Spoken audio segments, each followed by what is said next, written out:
se están generando pues lesiones o alteraciones morfológicas y de desarrollo en el primer compartimiento y en el segundo compartimiento.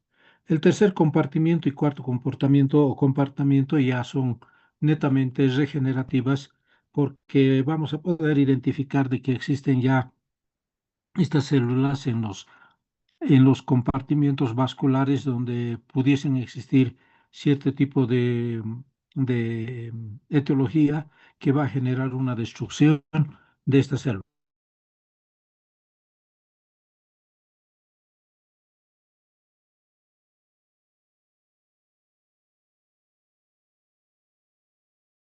con caso una anemia hemolítica, por decir. Vamos a clasificar en normocíticas, microcíticas y macrocíticas. Y eso creo que es bastante comprensible y de acuerdo a esto tenemos que tomar en cuenta también la hemoglobina y sumamos a esto, ¿no? ¿Verdad? Y podemos decir que es una normocítica normocrómica, una microcítica microhipocrómica y una macrocítica hipercrómica. Caso muy raro cuando encontramos una macrocítica hipercrómica. Generalmente encontramos las macrocíticas hipocrómicas o normocíticas, o normocrómicas, perdón. Tomando en cuenta la fisiopatología de las anemias, vamos a encontrar que pueden ser adquiridas y pueden ser congénitas.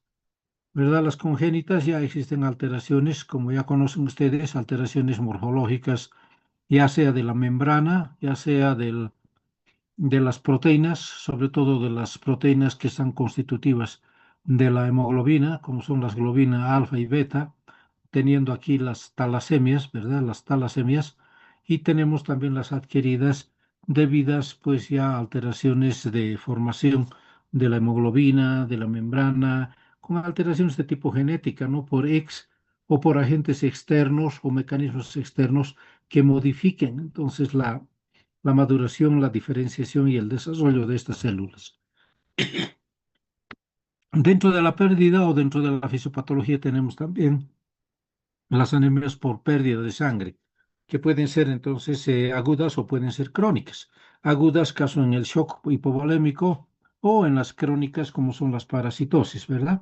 Que generan microsangrados a nivel de tracto gastrointestinal o también urinario o también a nivel prostático o genital, que determinan pérdidas continuas de sangre que hacen que se presente este tipo de anemia por pérdida de sangre. Las diseritropoiesis, aquí vamos a encontrar una alteración de la morfología, ¿verdad? Estamos hablando, cuando hablamos de diseritropoiesis, estamos hablando de alteraciones genéticas en la maduración, en la formación, ¿verdad? Y crecimiento de las células. Que esta diseritropoiesis pudiésemos darle este término general cuando estamos hablando de una alteración de primero, segundo y tercer compartimiento. ¿No? Entonces, si se ubican ustedes, DIS es una alteración de tipo morfológico, como decir una displasia, ¿verdad? Que estuviera generándose en la eritropoyesis. Luego tenemos las hemólisis, que pudiesen ser también intracorpusculares y extracorpusculares. Las intracorpusculares, cuando existen alteraciones dentro del glóbulo rojo, donde existen alteraciones del citoesqueleto, ¿verdad? En sus interacciones verticales o en sus interacciones horizontales, y también a nivel de las alteraciones de las proteínas que vienen a conformar parte de lo que es el citoesqueleto. ¿Verdad? Y ello determina que exista alteraciones de forma, es decir, una anisocitosis y una poiquilocitosis de estos glóbulos rojos que determinen una alteración o un factor de riesgo de destrucción de estos glóbulos rojos intracorpusculares. Otra característica es que dentro del eritrocito también pudiese desarrollarse, como sucede en la fase eritrocítica del paludismo o de la malaria, también entonces la multiplicación de estos parásitos y determinen la destrucción por estallido de los glóbulos rojos, que son las intracorpusculares. Las extracorpusculares van a estar relacionadas con mecanismos físicos o biológicos que determinen pues una alteración de la forma, ¿verdad? De la flexibilidad del glóbulo rojo y que determinen el estallido, ¿verdad? Como sucede en las válvulas, ¿verdad? Funcionales, válvulas cardíacas, estenosis entonces de vasos que determinen una alteración del flujo sanguíneo y que generen entonces un cambio en el flujo de flujo laminar a flujo turbulento de la sangre. Este hecho hace de que se destruyan entonces los glóbulos rojos. Otras características en las extracorpusculares también sería la constitución de la membrana plasmática por una alteración de las proteínas, de las glucoproteínas, de los glucolípidos, ¿verdad? De que son parte de la proteína, o perdón, de la membrana plasmática, y ese hecho hace de que también exista modificaciones en su zoología y también en el intercambio iónico catiónico que hemos indicado en la membrana plasmática extracorpusculares. En las A regenerativa central y la regenerativa periférica, estamos hablando entonces lo que habíamos explicado en los cambios en el primer y segundo compartimientos, y las regenerativas estamos hablando de tercero y de compartimiento, de cuarto compartimiento, ¿no? Entonces, ese es el aspecto general, en aspectos generales de lo que vamos a hablar, entonces, si nos da tiempo de todas este tipo de alteraciones de la anemia. Si se dan cuenta, cuando hablamos de anemia, no solamente tomamos en cuenta la ferropénica o la de proceso crónico, sino que tenemos que englobar todas estas características que estamos enunciando en las generalidades de anemia para poder comprender lo que es tal como es entonces este signo, síntoma, enfermedad, como habíamos explicado. Aquí tenemos la clasificación, vean, entonces en letras ya hemos explicado todo lo que habíamos en el anterior cuadro, y vean ustedes, según los compartimientos del erichón anemia del primer compartimiento, por células madres, ¿no? Por radiaciones, cloranfenicol, en la anemia plástica, por decirles. En la anemia de segundo compartimiento es la proliferación y maduración las que están alteradas, y estos vamos a presentarnos por alteración de factores eritropoyéticos, por falta de hierro, de folatos, ejemplo, la anemia ferropénica, ¿no? La anemia de tercer compartimiento está dada por la alteración de los precursores en la mayoría de la médula ósea, y las de cuarto compartimiento ya son las células intravasculares o circulantes, estamos donde los glóbulos rojos pueden estar destruidos, hemólisis, la anemia hemolítica, ¿no? Entonces, todas estas diapositivas que van a pasar son solamente un refuerzo de lo que habíamos visto en la anterior diapositiva, ¿no? Entonces, de acuerdo a la morfología, tomando los índices eritrocitarios, el volumen corpuscular, anemia microcítica hipocrómica, la microcítica saturada, la normocítica normocrómica, ¿verdad? Y cada una de ellas se va a presentar entonces, cada una de estas variedades de anemia microcítica hipocrómica, por decirles, en la anemia ferropénica, en la talasemia, en la anemia de trastornos crónicos y también en la anemia sideroblástica, ¿no? En la anemia microcítica saturada, las microesferocitosis hereditaria, ya que habíamos visto entonces, ¿verdad? Las microesferocitosis por alteración de la estructura de la membrana y también del citoesqueleto. En la anemia normocítica normocrómica tenemos la anemia o la hemorragia aguda por hemólisis, anemia de los trastornos crónicos y las mielofibrosis, las insuficiencias medulares. Este tipo entonces de trastornos nos van a dar una anemia normocítica normocrómica. Las deficiencias mixtas, la anemia de trastornos crónicos, también nos dan entonces anemia normocítica o hipocrómica. Las anemias megaloblásticas, la aplasia medular y los síndromes mielodisplásicos nos van a dar una anemia macrocítica saturada.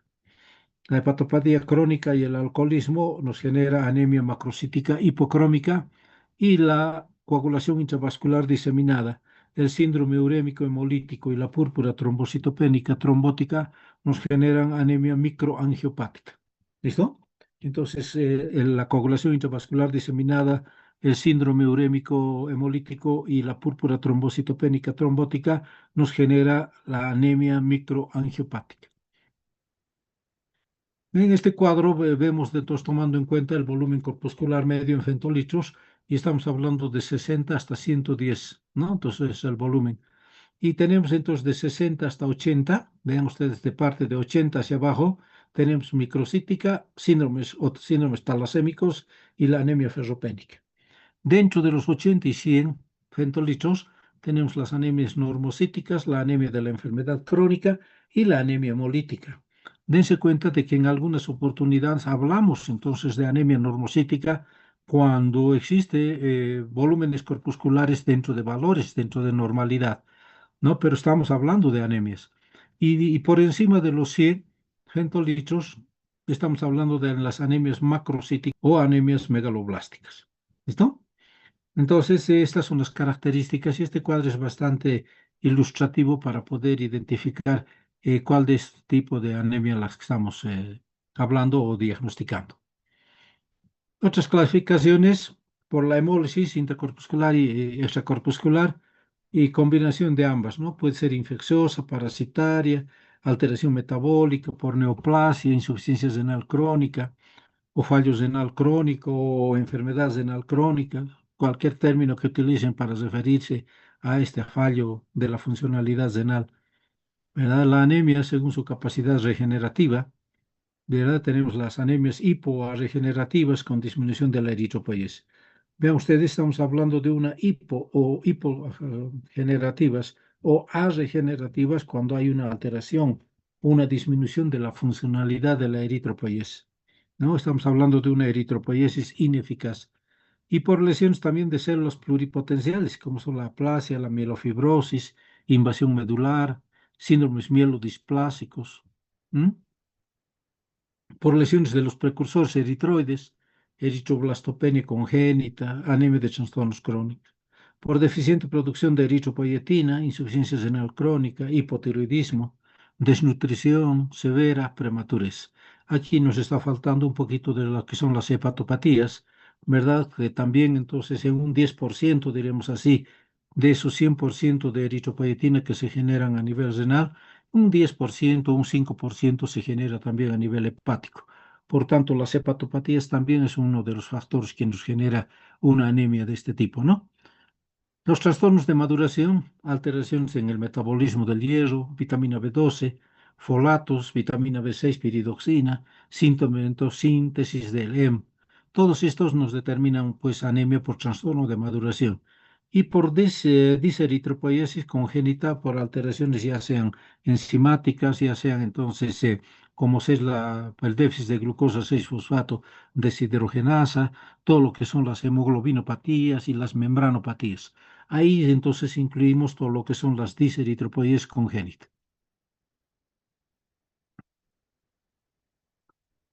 Las regenerativas, ven ustedes, las regenerativas es un aumento en la pérdida de los eritrocitos.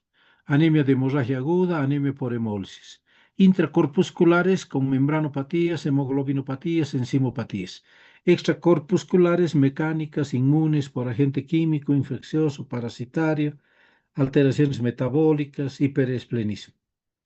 Y en las mixtas tenemos entonces la hemoglobinuria paroxística nocturna y todo lo que son las intoxicaciones por el haba de Calabar, que se conoce como el favismo, ¿no?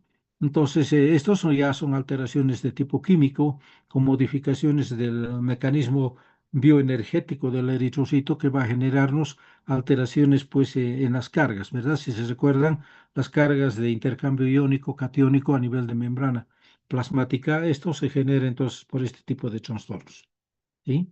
O por una precipitación de lo que son las proteínas, como sucede en la hemoglobinuria paroxística nocturna, tenemos entonces las proteínas, ¿verdad?, de Transfal, ¿verdad?, que pues son importantes en este tipo de diagnósticos.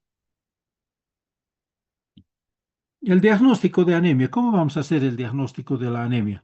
Pues lo primero que tenemos que pensar en una anemia, pues es la clínica que tenemos del paciente, ¿no? Entonces está viniendo el paciente por una astenia, por una dinamia, por cefalea, por palidez, por taquicardia, por disnea, por somnolencia. Entonces eso ya nos está dando una pauta, ¿verdad? Aunque no definitiva, pero es una pauta para pensar en este síndrome que son, o en esta patología que es la anemia, ¿verdad? Y tenemos que evaluar la información clínica obtenida de la historia clínica. Luego tenemos que hacer la evaluación de los estudios básicos de sangre, una hemoglobinuria, o perdón, un hemograma normal donde pidamos hemoglobina, reticulocitos, desde el punto de vista funcional o fisiopatológico. Luego tenemos también los índices de Winthrop, ¿verdad? La determinación de la ferremia, la dosificación de hierro en sangre y también el hierro en depósito, que son la ferritina. Luego tenemos la punción, aspiración de la médula ósea y también la biopsia de la médula ósea cuando sea necesario. Estamos colocando entonces cuando sea necesario, porque no es una, no es una rutina entonces que debemos aplicar, ¿verdad? Entonces la punción y aspiración de médula ósea, dado que es un método invasivo y de alto riesgo, ¿verdad? De poder generar una osteomielitis y de sembrar un problema de tipo infeccioso a nivel medular. Y si se dan cuenta, si estamos generando una infección, estamos atendiendo a que el paciente desarrolle una mielofibrosis o una mieloptisis, que va a ser entonces mucho más catastrófico para el paciente por realizar un método diagnóstico. Entonces, cuando sea necesario, cuando tengamos cierta duda y cuando estemos pensando en otro tipo de patología que sí va a comprometer en forma mucho más grande, mucho más intensa la salud del paciente, ahí sí podemos aplicar o pensar en realizar una PAMO o una biopsia de médula ósea. Otro tipo de exámenes especiales que van a solicitar ustedes cuando se necesiten para establecer un diagnóstico definitivo. Para ello, entonces pueden solicitar ya todo lo que habíamos explicado, lo que son los perfiles, ¿verdad? Los perfiles del hierro, los perfiles, el perfil tiroideo, el perfil lipídico, el perfil renal, el perfil de tipo miocárdico, etcétera, etcétera, para poder descartar entonces qué es lo que está sucediendo en el interior o en la economía entonces del ser. ¿Verdad? Lo que sucede que nos va a orientar entonces a una posible patología que esté generando la anemia. Por decirles un ejemplo que son muy comunes como son la insuficiencia renal.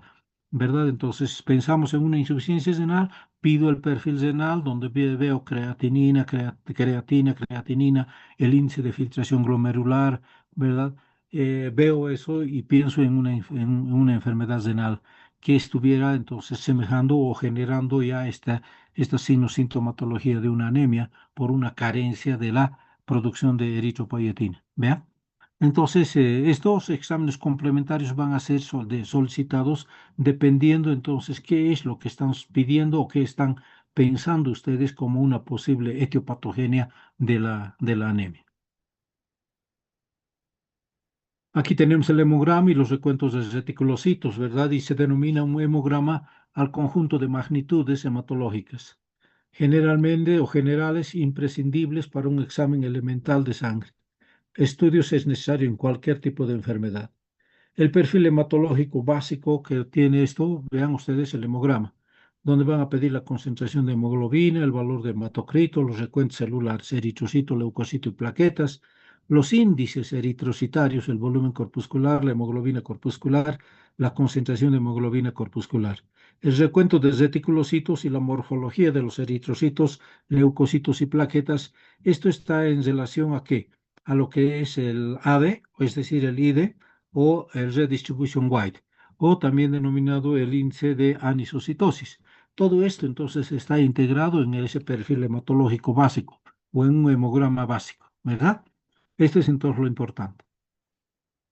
Esta es la anemia, una aproximación diagnóstica, vean ustedes, una anamnesis, una exploración física y un estudio analítico inicial.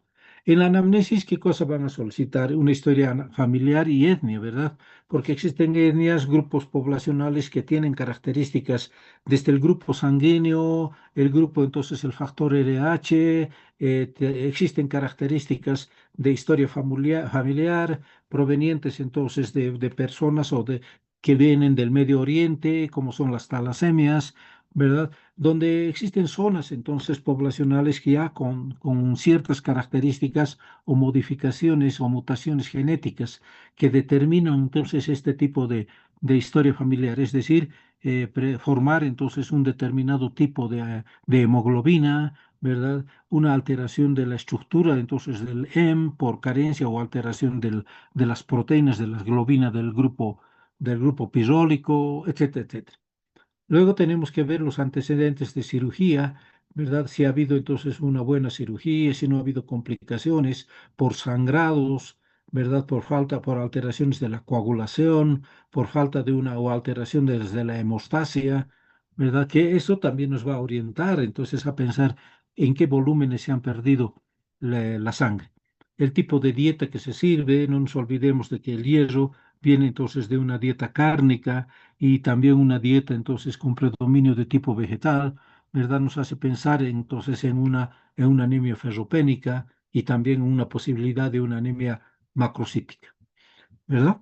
La ingesta de fármacos, como habíamos indicado, ¿verdad? Que pudiesen repercutir en uno de los compartimientos, como hemos indicado, compromiso del primer compartimiento, como generamos en la anemia de tipo aplásica. El comienzo de los síntomas. ¿Cómo ha sido el comienzo de los síntomas? ¿Ha sido gradual? ¿Ha sido abrupto? ¿Ha sido entonces agudo? ¿Ha sido de forma crónica, solapada, progresiva? Vean ustedes, es importante conocer este tipo de características en el desarrollo de la clínica porque nos hacen pensar en qué calidad y en qué forma se está desarrollando, ¿verdad? En la historia natural de la enfermedad de la anemia, vemos entonces cómo está progresando la patología, ¿verdad? Si ha sido abrupta, entonces, como sucede en una hemorragia, por decirles, un estallido de vaso, un estallido de hígado, ¿verdad? Que genera entonces pérdidas masivas de glóbulos o de sangre, determinando una anemia aguda, ¿verdad? Y los propios en los procesos crónicos. Síndrome hemorrágico, ¿verdad? Entonces ya habíamos hablado con relación entonces a alteraciones de la hemostasis y coagulación.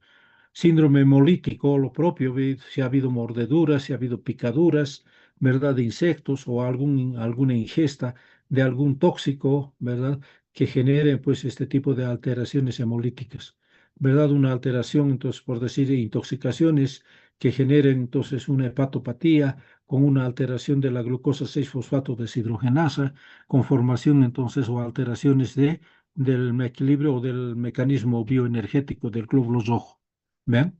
Los síntomas neurológicos, ¿qué síntomas neurológicos está presentando el paciente? Cefalea, puede ser entonces somnolencia, reactividad, hiperreactividad, o sea, intolerancia, cambios excitativos de personalidad, etcétera, etcétera. Y las enfermedades de base que tuviese el paciente, ¿no? Si tiene una diabetes, si tiene hipertensión, eritrocitosis, insuficiencia renal, un hipertiroidismo, artritis reumatoide, etcétera, etcétera, que están en relación entonces para poder pensar en una anemia. Dentro de la exploración física tenemos que ver la piel y las mucosas, que hay la palidez, ictericia, hematomas, glositis, y dentro de las faneras, ¿verdad? Tenemos entonces todo lo que son las uñas, el pelo, ¿verdad? Las uñas tenemos que ver entonces si hay una coiloniquia, si hay una pagioniquia, ¿verdad? Que nos orientan entonces a ese tipo de diagnóstico. En el cráneo y la cara también, entonces hay que determinar cómo es el cráneo, si hay una turricefalia, como sucede entonces en las talasemias, ¿verdad? Por un déficit.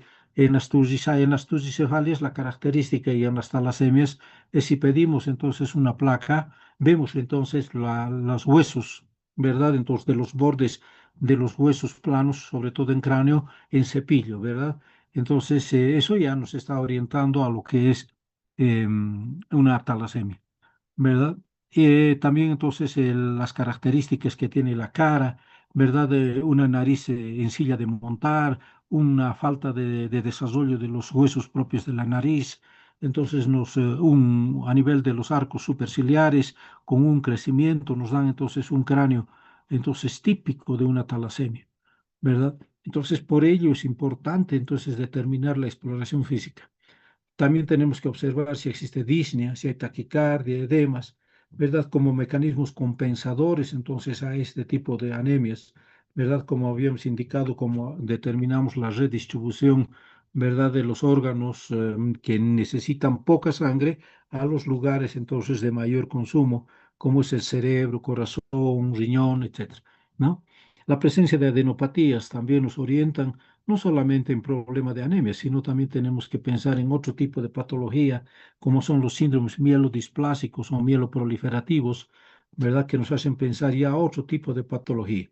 Encontrar adenopatías me hace pensar en un linfoma, una leucemia, y el desarrollo de las leucemias y linfomas secundariamente va a generarnos una anemia por una eritropoiesis ineficaz, es decir, por un bloqueo o por una disminución de funcionalidad de los eritroblastos, ¿no? Por la proliferación clonal de los linfocitos o de las plaquetas.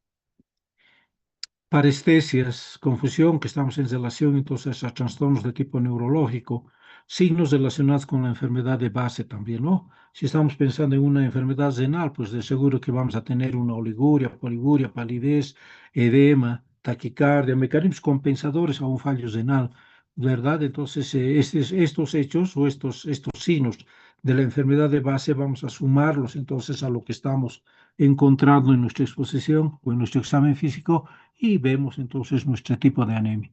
Y en el analítico inicial, hemograma, o donde medimos entonces ya hemoglobina, glóbulos rojos y hematocrito, el volumen de sedimentación globular, los índices corpusculares, ¿no? Para ver entonces si hay el volumen corpuscular, para ver la hemoglobina corpuscular y tenemos que ver también el redistribution o el ADE para determinar el índice de anisocitosis, macrocítico micro. Reticulocitos tenemos que determinar entonces el índice o el IPR, el índice de producción de reticulocitos para pensar en una regenerativa y regenerativa. Por debajo de 2 de IPR nos hace pensar entonces en una regenerativa. Por encima de 2 ya estamos pensando en una regenerativa, ¿verdad? Y en el examen de frotis sanguíneo, ¿verdad? Tenemos que encontrar entonces alteraciones de la forma, ¿verdad? De los glóbulos rojos. Pueden ser dianocitos, drepanocitos, esferocitos, esquistocitos, etcétera, que estamos entonces pensando en el índice de anisocitosis, ¿verdad? Z-distribution Y. Entonces, estos son parámetros importantes en una aproximación diagnóstica de lo que es la anemia. Acá igual lo propio, ¿verdad? Entonces tenemos la clasificación de las anemias, ¿verdad? Desde el punto de vista fisiopatológico, tenemos degenerativas periféricas y la pérdida sanguínea aguda, como las anemias hemorragia post-aguda. Anemias hemolíticas corpusculares por alteraciones de membrana, déficit de enzimáticos y alteraciones de hemoglobina, ¿no? Entonces, las intercorpusculares o corpusculares, alteraciones de membrana, enzimáticos y hemoglobina. Alteraciones de la forma normal, esferocitis hereditaria, hemoglobinúria paroxística, enzimas eritrocitarios, glucosa 6-fosfato deshidrogenasa, creatin fosfata o fosfato, xilacreatin fosfato, otro tipo, las porfirias, alteraciones de la hemoglobina, alteraciones cuantitativas, hemoglobinopatías estructurales, síndromes falciformes o anemia falciforme o drepanocítica, ¿verdad? Las hemoglobinas inestables. O sea, dense cuenta de que la cantidad de anemias van a estar supeditadas entonces al aspecto fisiopatológico y a todo el aspecto fisiológico que hemos avanzado ya en la parte de generalidades de lo que es la médula ósea, hematopoiesis, eritropoiesis. Todo lo que habíamos ya hablado, ¿verdad? Todo lo que habíamos referido en estas clases, tenemos que aplicarlas nomás en las patologías ya de la especialidad. Entonces, por eso pues eso es todo lo que les estoy dando acá, solamente estoy enunciando porque ya conocen ustedes la base principal de lo que es la hematología, ¿verdad? Todo esto ya conocen ustedes, todo esto ya les he hablado. ¿Verdad? Por ello tienen que darse y acomodar todos esos conocimientos que tengan a esta parte de la patología. ¿Ven? Tenemos entonces aquí a los extracorpusculares, agentes tóxicos, infecciosos, mecánicos, inmunes por hiperesplenismo, ¿verdad? En los tóxicos, hidrógeno, arsenicado, cloratos, venenos, bacterianos, el Clostridium perfringens, el Haemophilus influenza, el tipo A, parásitos, paludismo, bartonelosis, mecánicas, valvulopatías, microangiopatías, etcétera, etcétera. Hizo anticuerpos, transfusiones, enfermedad hemolítica, etcétera. Todo esto genera entonces anemia, ¿verdad? Ya sean intra o extracorpusculares. Seguimos, entonces lo mismo, ¿verdad? Entonces, insuficiencias medulares, cuantitativas selectivas, eritroblastopenias globales, cualitativas, etcétera, etcétera. Entonces no vamos a cansar ya con todo este chorizo entonces en la clasificación de anemias, sino que tenemos que tener un concepto bien firme de lo que es la anemia y qué es, cómo se va a producir. Ustedes con que conozcan lo que es la eritropoiesis, la hematopoiesis, la médula ósea, bien, van a poder entonces discernir entonces en una forma para hacer el diagnóstico adecuado de una anemia, ¿verdad? Anemia, entonces, como se darán cuenta, es un mundo, ¿verdad? Y tendríamos que pasar todas unas 2, 3, 4, 5 clases seguidas para poder hablar de cada una de estas variedades en las cuales estamos refiriéndonos. ¿M? Acá tenemos un desequilibrio entre lo que es la producción y el consumo, ¿verdad? La producción baja, ¿verdad? De ingresos a regenerativa. egresos regenerativos, ¿no? Aumentados los egresos regenerativos, ¿no? Entonces, ingresos bajos, insuficiencia eritropoiesis, alteraciones de la maduración eritroblástica, alteraciones de la síntesis de DNA, déficit de vitamina B12 y folatos y alteraciones de la síntesis de hemoglobina. ¿Vean? Baja producción. Y alto consumo, tenemos egresos, requerimientos aumentados, infancia, adolescencia, lactancia, embarazo, pérdidas hemorrágicas y hemólisis. ¿Vean? Todo entonces, este desequilibrio que se va a generar entre la producción y el consumo de lo que es glóbulos rojos, hemoglobina y hematocrito, hemoglobina sobre todo y hierro, entonces nos va a generar este tipo de desequilibrio en la anemia. ¿Mm?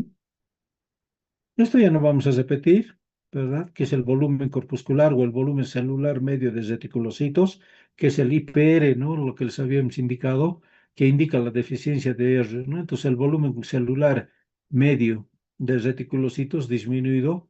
Y estos estudios no nos los realizan en laboratorios, son ya estudios entonces especialidades o de la especialidad en la cual queremos determinar si el volumen corpuscular o el volumen celular medio de los reticulocitos en su concentración, ¿verdad?, de hierro está adecuado o no.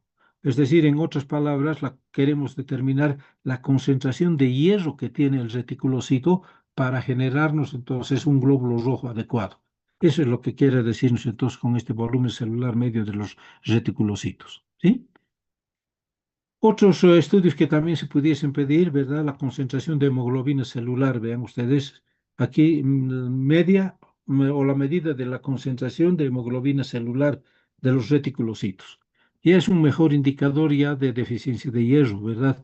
Pero estos estudios no los realizan en nuestro medio, tampoco entonces en la institución y tampoco a través de los medios electrónicos de hemograma, ¿verdad? Sino que tenemos que pedir otro tipo de estudios mucho más especializados y mejor indicados, es decir, ya orientados a lo que queremos, ¿verdad? Y eso es dependiendo también de la institución donde trabajamos.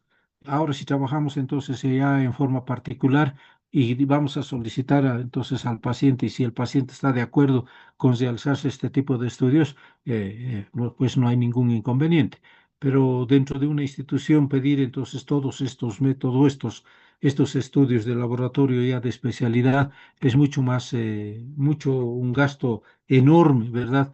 Que pudiésemos ya poder indagar nosotros o percibir ya nuestro diagnóstico a través del análisis adecuado de un hemograma corriente, como les estamos explicando. ¿Sí?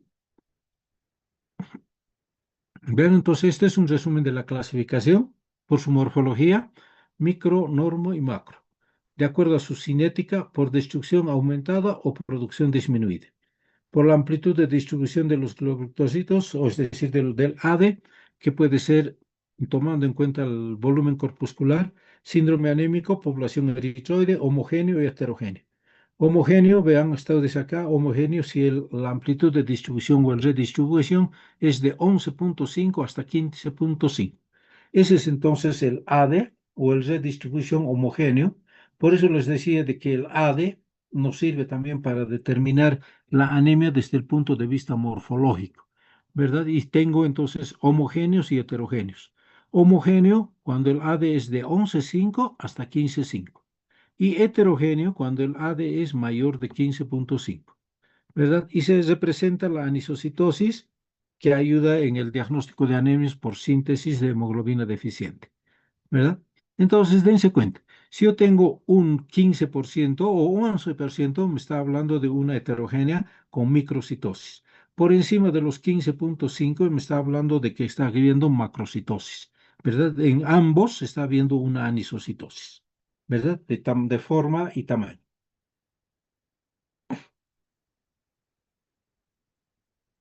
Lo propio acá tenemos, vean, entonces microcítico, normocítico y macrocítico. Microcítico, síndromes talasémicos y anemia ferropénica. Aquí podemos incluir también en alguna oportunidad la anemia de la enfermedad crónica. Vean ustedes, aquí la flecha se está atravesando entonces para ser microcítica, ¿verdad? En la micro y la talasemia se mantiene como microcítico.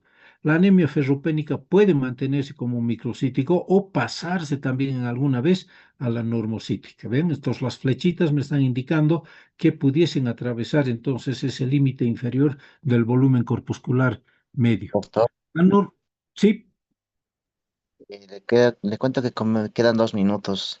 perfecto, ya acabamos con esto. Ya está. Normocítica, la anemia de la enfermedad crónica, en normocítica, vean, anemia de enfermedad crónica que pudiese también pasarse a la microcítica. No puede ser macrocítica. Y las anemias hemolíticas pudiesen entonces mantenerse como normocítica o pasarse también a la macrocítica. Y dentro de las megaloblásticas, exclusivamente entonces es macrocítica, ¿no?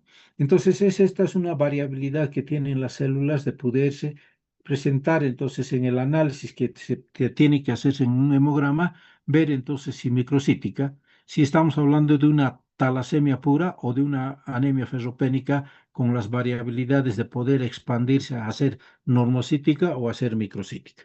¿Listo? Entonces, este cuadrito es importante que pudiesen memorizarla para poder entonces interpretar adecuadamente un hemograma. ¿Listo? Esto ya no vamos a hablar porque hemos ya explicado y cuando estemos hablando ya de la anemia ferropénica y la anemia de proceso crónica, nos vamos a referir exclusivamente a lo que es la anemia en su parte fisiopatológica. ¿Listo? Entonces nos estamos quedando acá, con esto hemos acabado la parte de generalidades de anemia y a la siguiente clase estamos entrando allá a lo que es la anemia